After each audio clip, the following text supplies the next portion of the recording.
Shall we begin? Let's begin now.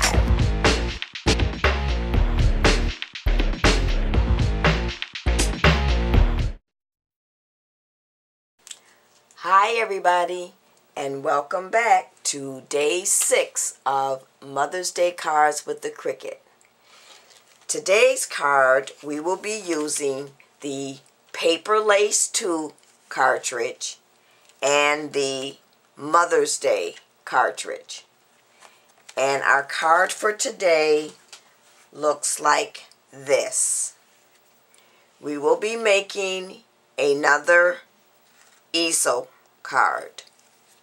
So come on and join me, and I'm going to show you how I made this card. Okay everybody, so let's bring up our supplies so we can get started with day number 6. So once again we will be making an easel card. So my card measures 4 1/4 inches by 11, and I've taken it and scored it at 5 1/2 and at 8 1/4. So once you do your score marks, this will be basically your easel card. Now the other thing that I've gone ahead and done is just on the one side of the card, I've gone ahead and inked my edges, and this time I am using the Tim Holtz Distress ink, and it's the Wild Honey. So now we'll go ahead and start adding our other layers. So now the next layer that I'm going to be putting down is this piece measures 4 1/4 by 5 1/2 inches, and this is going to lay like so. And you don't have to do the top layer that I'm going to be putting on, but since this was a paper piece rather than a heavy cardstock, I decided to cut 2 layers. So I'm just going to take and tape this layer on top, and I've measured this piece to be actually 4 3/16 by 5 7/16, and that's only because I wanted just a faint small edge going all the way around. So before I add this onto this layer, I'm going to talk about my actual top layer that comes from the Cricut cartridge, and it is the coming from the Paper Lace 2 cartridge, and the one we'll be using today is on page 28, and it is Lace 1, and it looks like this. So now on your gypsy, so let's bring that up, you're going to hit your Lace 1 key, and then you'll hit your key number 8, and this is what it looks like. So now what I've cut that at is you're going to have to take your aspect ratio button off, and you're going to hit your real dial size, and you're going to make your height 4 inches and your width 4 inches and your height 5 1/4. And that should lay on top of your bottom layer piece like so, which it will end up coming up like that. So then the other thing that I did was I took my Victorian Cuttlebug folder and I ran my paper lace piece through using the Cuttlebug folder. Now let me go ahead and talk about this piece for just a moment. A lot of you have asked me how I've sometimes gotten my pieces to come out where it is an intricate, detailed piece, and get it to come out perfectly on the Cricut.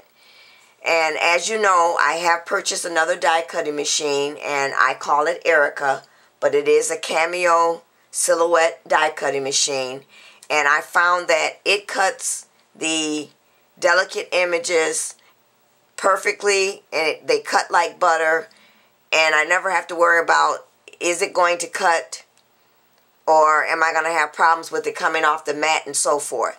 The thing that I found with cutting intricate pieces with the Cricut. I did notice that the bigger your pieces are, the easier it will cut. The other thing that I've noticed is if you have a brand new mat, it cuts your pieces fine. But what I've done, because I reuse my mats over and over, I make sure my mat is sprayed with the sticky adhesive that I use. And I spray that to coat my mat. And then I take my brayer and I run my paper, run this across my paper back and forth, just to make sure that my paper has stuck down to the mat. And I've been able to get a clean cut. Now, it doesn't happen all the time. It's a trial and error. That's why I like the Silhouette, because I never have to worry about that problem. And I do have a video out there where I've used the Silhouette and I've used an intricate cut, and I've shown how it just cuts with no problems. So what I've done is, and this paper is from a paper pack that I've had for a while, and unfortunately I don't know who it's by because I've lost the cover for the paper, but I think it's a DCWV. I just don't know the name of the paper stack. I have no idea what happened to the cover. So I've went ahead and inked the edges on this as well using the Wild Honey.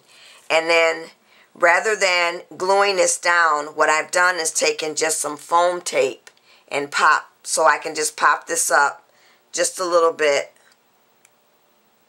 rather than gluing it down. So what I'm going to do is I'm going to remove my backing off of the back of here, and then we're going to add this to our layer, or our bottom layer here.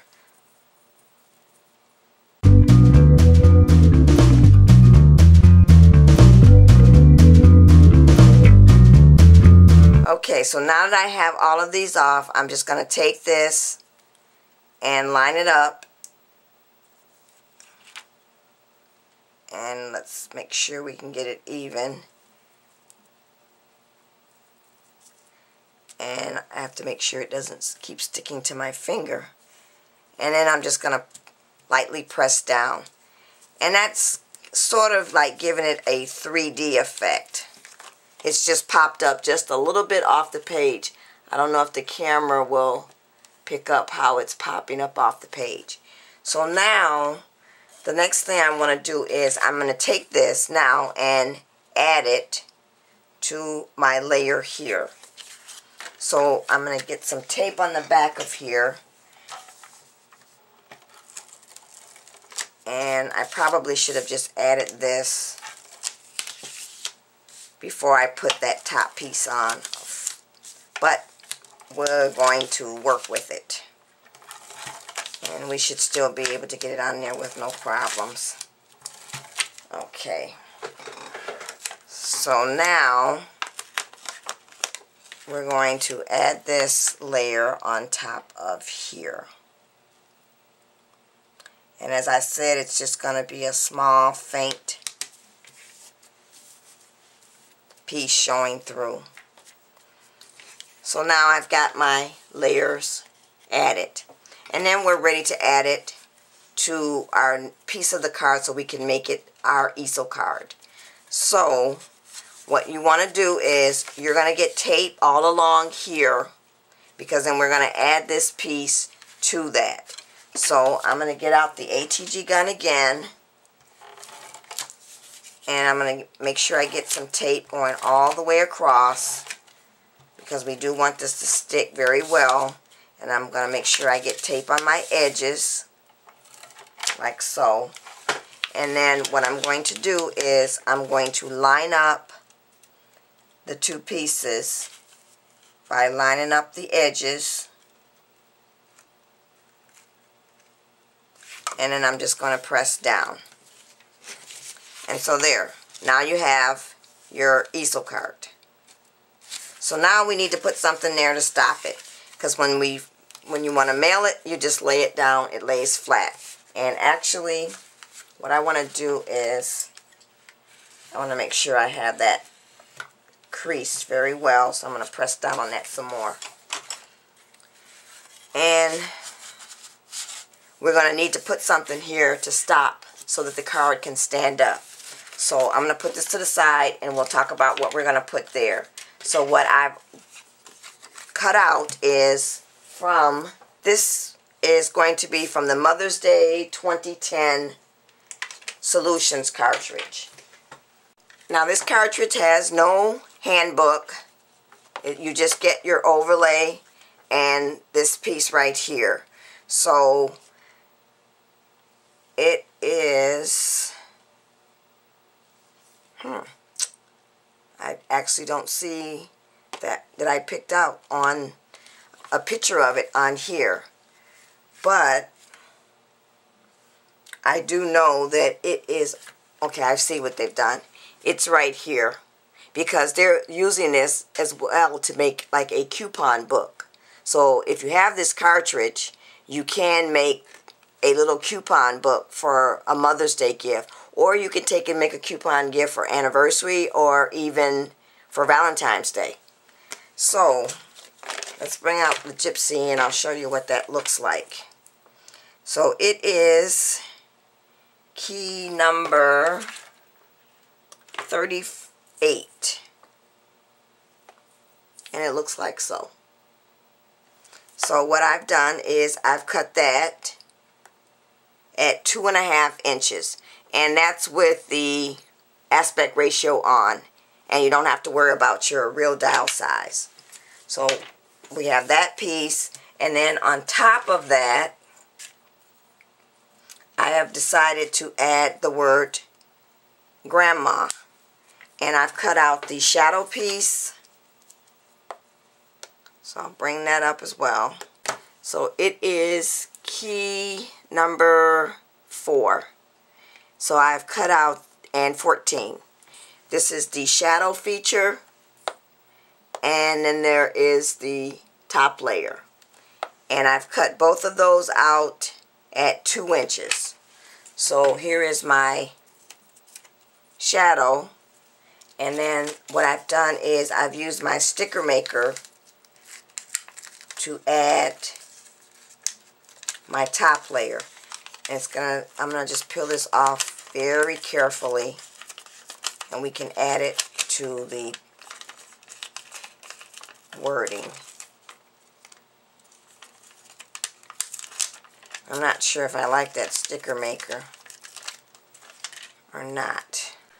Okay, so I would recommend not using the sticker maker for adding your top layer, because it has a lot of glue on it, and it ends up, because the top layer is so fine, it ends up tearing your paper, and then you have to try to remove where you don't want the glue, and it's a good thing I have this adhesive remover that I can go ahead and do that. So I would recommend using your two-way zig pen if you have one that has the fine tip, or if you don't have one with the fine tip, I would recommend using that instead.